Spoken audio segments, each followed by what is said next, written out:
Hello കൂട്ടുകാരെ, ഞാനേ chicken കറി ഉണ്ടാക്കാൻ പോവാണ്. അപ്പോൾ നിങ്ങളും വായോട്ടെ എൻ്റെ കൂടെ, നമുക്കൊന്ന് ഉണ്ടാക്കിയാലോ. അപ്പോൾ ഞാൻ ചിക്കനൊക്കെ ഒരു 200 ഉള്ളൂ കേട്ടോ ചിക്കൻ. അതൊക്കെ ഞാൻ കഴുകി നന്നായി വിനാഗിരിയും പിന്നെ ഞാൻ ഗോതമ്പ് പൊടിയൊക്കെ ഇട്ട് നന്നായി വാഷ് ചെയ്ത് നന്നായി വാറ്റ വെച്ചതാണ് കേട്ടോ, അതൊക്കെ വെച്ചത്. അപ്പോൾ അതൊക്കെ റെഡിയാക്കി വെച്ചിട്ടുണ്ട്. അപ്പോൾ ഞാൻ സബോള എടുത്തിട്ടുണ്ട്, പിന്നെ ഇഞ്ചിയും വെളുത്തുള്ളിയും കൂടി ചതച്ചത്, പിന്നെ നമ്മുടെ പച്ചമുളക് കേട്ടോ, പിന്നെ എന്താ പറയുക നമ്മുടെ മുളകും മല്ലിയും പിന്നെ എന്താ പറയുക മഞ്ഞൾപ്പൊടി കുരുമുളക് പൊടി എല്ലാം കൂടി മസാലയൊക്കെ ഇട്ടിട്ട് എന്താ പറയുക ഒന്ന് ചൂടാക്കി ഒന്ന് വറുത്ത് ഇങ്ങനെ ചൂടാക്കി വെച്ചു. അപ്പോൾ അതിൻ്റെ മുളകിൻ്റെ കുത്തൊക്കെ പോയി. പിന്നെ ഞാൻ ചട്ടി അടുപ്പത്ത് വെച്ചിട്ടുണ്ട് കേട്ടോ. അപ്പോൾ നമുക്ക് വെക്കാം. ചട്ടി ചൂടായിട്ടുണ്ട്. പിന്നെ കറിവേപ്പില എടുത്തിട്ടുണ്ട് കേട്ടോ, അത് ഞാൻ വിട്ടുപോയി പറയാം. കറിവേപ്പിലും കൂടി എടുത്തിട്ടുണ്ട്. തക്കാളി ഇപ്പം എൻ്റെ കയ്യിലില്ല തക്കാളി, അപ്പോൾ അതുകൊണ്ടാണ് ഞാൻ തക്കാളി ഇടുന്നില്ല കേട്ടോ. നന്നായി ചട്ടി ചൂടായതുകൊണ്ട് നമുക്ക് വെളിച്ചെണ്ണ ഒഴിച്ച് കൊടുക്കാം കേട്ടോ. നമ്മൾ വീട്ടിൽ ആട്ടിയ വെളിച്ചെണ്ണ ഇത്തിരി അധികം ഒഴിക്കണ്ട കേട്ടോ, നിങ്ങളുടെ ഇഷ്ടത്തിന് നിങ്ങൾ ഒഴിച്ചോ കേട്ടോ. വെളിച്ചെണ്ണ ഒഴിച്ച് കൊടുത്തിട്ടുണ്ട്. വെളിച്ചെണ്ണ ചൂടായി വരട്ടെ. വെളിച്ചെണ്ണയൊക്കെ ചൂടായിട്ടുണ്ട്. ഞാൻ ഇഞ്ചിയും മറ്റേ വെളുത്തുള്ളി ഇപ്പം ഇടുന്നില്ല, കാരണം ആദ്യം ഇടുമ്പോൾ ചിലപ്പോൾ അടി പിടിക്കുകയും. ഞാൻ സബോള ഇട്ടിട്ട് കൊടുക്കണം. നിങ്ങളൊക്കെ വെക്കുമ്പോൾ നല്ലോണം സബോള ഇടും. ഞാൻ നന്നായി സബോളയ്ക്ക് ഇടും കേട്ടോ. ഇവിടെ ഇത്തിരി ഗ്രേവി വേണേ, അപ്പോൾ അതിനനുസരിച്ച് നിങ്ങൾക്ക് എന്തോരം ഗ്രേവി വേണോ അതിനനുസരിച്ച് നിങ്ങൾക്ക് ഇട്ട് കൊടുത്തോ കേട്ടോ. ഞാൻ എന്തായാലും ഒരു 5 സബോള കൊടുത്തതാണ് മതി. അത് അത്യാവശ്യം നല്ല വലിപ്പം ഉണ്ടായിരുന്നു കേട്ടോ. അപ്പോൾ നന്നായി വേണ്ട വരട്ടെ. ഒന്നും കൂടി ആയി കഴിയുമ്പോൾ ഒരു മുകളിൽ ഇട്ടിട്ട് കൊടുക്കണം. കേട്ടോ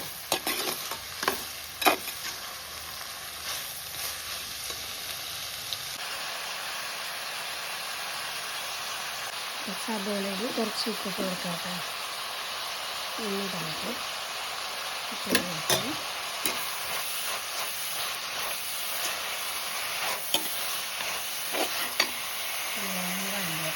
അപ്പോൾ നമുക്ക് ഇഞ്ചിയും വെളുത്തുള്ളിയും കൂടിയുള്ളത് ഇട്ട് കൊടുക്കാം കേട്ടോ. അപ്പോൾ സബോള ഒരുവിധമായിട്ടുണ്ട് വാടി വന്നിട്ട്.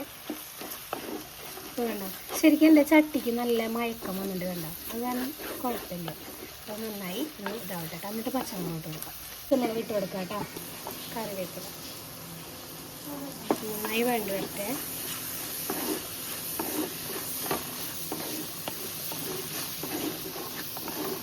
നേരത്തെ തക്കാളി ഉണ്ടായില്ല എന്ന് പറഞ്ഞില്ലേ, അപ്പോൾ മോൻ വന്നപ്പോൾ ഞാൻ അവനോട് വിളിച്ച് പറഞ്ഞപ്പോൾ തക്കാളി കൊണ്ടു കേട്ടോ. അപ്പോൾ ഞാൻ ഒരു തക്കാളി കൂടി ഇടുന്നു കേട്ടോ. തക്കാളി വേണ്ടിയിട്ട് എന്നിട്ട് നമുക്ക് മുളകൊക്കെ വറുത്ത് വെച്ചിടാം കേട്ടോ. എന്താ പറയുക, വറുത്ത് വെച്ച മുളകും മല്ലി എല്ലാം കൂടി നമുക്ക് ഇതിൽ ഇട്ട് കൊടുക്കാം കേട്ടോ. നല്ലോണം വേണ്ടി വെക്കുക. പിന്നെ അത് ഇപ്പോൾ പച്ചക്കുത്ത് ഉണ്ടാവില്ല, കാരണം എന്താണെന്നറിയോ, നമ്മൾ മുളകൊക്കെ വറുത്ത് വെച്ച കാരണം കേട്ടോ. ഇതെല്ലാം റെഡി ആയിട്ടുണ്ട്. നമുക്ക് ചിക്കനൊന്നും ഇട്ട് കൊടുക്കാം കേട്ടോ. പിന്നെ ഞാനേ ചിക്കനിൽ വെള്ളമൊന്നും ഒഴിക്കണില്ല കേട്ടോ. അന്ന് ചിലവർ ഒഴിക്കും, പക്ഷെ ഞാനൊന്നും ഒഴിക്കണില്ല. ഇതിലുള്ള വെള്ളം ഒന്ന് ഇറങ്ങിക്കോളും. ഞാനിപ്പോൾ എന്താ പറയുക, കുറച്ച് ഉപ്പിട്ട് കൊടുക്കണം. നമ്മൾ കുറച്ച് നേരത്തെ തിരുപ്പലിട്ടുണ്ടാവുള്ളൂ, കുറച്ച് ഉപ്പിട്ട് കൊടുക്കാം കേട്ടോ.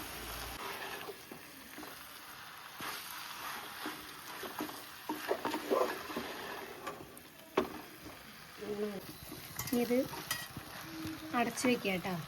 അടച്ച് വെച്ചിട്ട് നമുക്ക് സെറ്റായിട്ട് നോക്കാം കേട്ടോ. പക്ഷെ അതാണ് ചിക്കനിൽ ഓൾറെഡി വെള്ളം ഉണ്ടാവും, അതാണ് ഞാൻ പറയുന്നത്. ഇങ്ങനെ എല്ലാ കൂട്ടുകാരും ഇങ്ങനെ ഒന്ന് വെച്ച് നോക്കിക്കോളൂ കേട്ടോ. ഇതേപോലെ ഒന്ന് വെച്ച് നോക്കിക്കോളൂ കേട്ടോ. ഞാൻ ഇന്ന് ഇട്ടപോലെ റെസിപ്പി ഇതേപോലെ ഇട്ടോളൂ, നല്ല ടേസ്റ്റ് ഉണ്ടാവും. പിന്നെ ഞാനൊക്കെ ഒരു കൈ കണക്കാണ് എനിക്ക് കേട്ടോ. എന്ത് ഫുഡ് വയ്ക്കുകയാണെങ്കിലും ഞാൻ അളവില്ല എനിക്ക്, ഞാൻ അളവിനറിയാം അങ്ങനെയാണ്. അപ്പോൾ എന്താ പറയുക, ഇത് സെറ്റായിട്ടുണ്ട്. അപ്പോൾ എന്താ പറയുക, കേട്ടോ അങ്ങനെ സെറ്റായിട്ട് എന്നാലും ഒന്നും കൂടി ചെറുതായി ഒന്നും കൂടി ഇതാവട്ടെ കേട്ടോ. എന്നിട്ട് വീട്ടിൽ തുറന്ന് ഒന്നുകൂടി കാണിച്ചു തരാം കേട്ടോ. അപ്പോൾ നമ്മുടെ ചിക്കൻ കറി റെഡി ആയിട്ടുണ്ട് കേട്ടോ. ഉപ്പൊക്കെ ഉണ്ടോയെന്നൊന്ന് ചെക്ക് ചെയ്യട്ടെ കേട്ടോ. അറിയാമല്ലോ എന്തൊക്കെ പോരായ്മയുണ്ടെന്ന്. എല്ലാതും ഉണ്ട്, ഉപ്പുണ്ട്, എല്ലാതും ഉണ്ട് കേട്ടോ. തരും ഒക്കെ കറക്റ്റാണ് കേട്ടോ. അപ്പോൾ നമുക്കത് തീ ഓഫ് ചെയ്യാം കേട്ടോ. അപ്പോൾ നമുക്ക് അതിന് മുകളിൽ 2 നമുക്ക് കറിവേപ്പില ഇങ്ങനെ വെച്ച് കൊടുക്കാം. എന്നിട്ട് നമ്മുടെ ചിക്കൻ കറി റെഡി ആയിട്ടുണ്ട് കേട്ടോ.